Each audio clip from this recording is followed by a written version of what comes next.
ঢাকা বগুড়া মহাসড়কের বগুড়ার বনানী থেকে সিরাজগঞ্জের চান্দাইকোনা পর্যন্ত ৪২ কিলোমিটার সড়কে আশঙ্কাজনক হারে বেড়েছে দুর্ঘটনা। জানুয়ারি থেকে ১১ জুন পর্যন্ত এই পথে ১৮টি সড়ক দুর্ঘটনায় প্রাণ হারিয়েছেন ২২ জন আর আহত অন্তত ২০।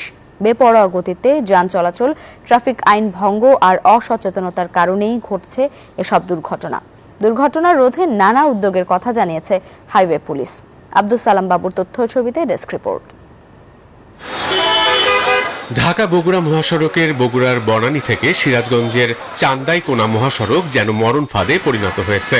এই মহাসড়কে প্রায় ঘটছে হতাহতের ঘটনা। ৪২ কিলোমিটার সড়কে জানুয়ারি থেকে ১১ জুন পর্যন্ত ১৮টি সড়ক দুর্ঘটনায় প্রাণ হারিয়েছেন ২২ জন, আহত হয়েছেন ২০ জনের বেশি। বান্ডেল থাকলে প্রতি সেনমানিতে টাকা বাঁচবে। বিকাশ সেনমানি বান্ডেল কিনে জিতুন প্রতি লেনদেনে। ৬ লেনের মহাসড়কে নেই পর্যাপ্ত ডিভাইডার, নেই ওভারপাসও। ঝুঁকিপূর্ণ স্থানগুলোতে প্রায়ই ঘটছে দুর্ঘটনা।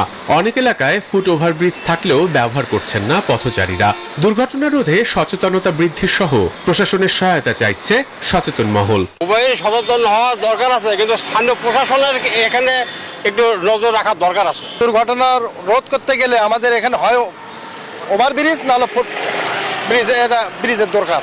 দায়ীদের বিচার সহ আর কোনো তাজা প্রাণ না ঝরুক সেই প্রত্যাশা নিহতের স্বজনদের। আমরা এখন সুষ্ঠু বিচার দাবি করি, সুষ্ঠু বিচার করে। আমরা প্রশাসনের কাছে আবেদন করবো এই ৯ মাইল মাঝে মধ্যে পড়া করে এরকম দুর্ঘটনা ঘটে। আমরা চাই ওখানে একটা হাইওয়েটা মানে ওভারব্রিজ হোক। তবে রাস্তা পারাপারে সচেতনতা বৃদ্ধি সহ দুর্ঘটনা রোধে নানা উদ্যোগের কথা জানিয়েছে হাইওয়ে পুলিশ। আমরা অলরেডি একটা পরিকল্পনা করেছি। আগামী সপ্তাহ থেকে আমরা উঠান বৈঠক যেটাকে বলে আর কি, অর্থাৎ বিভিন্ন এলাকাতে গিয়ে আমরা সাধারণ জনগণকে রাস্তা পারাপারের উপর সচেতনতা সৃষ্টি করব। আমার মনে হয় এটা করতে পারলে এই প্রবলেমটা অনেকটা সমাধান হয়ে যাবে।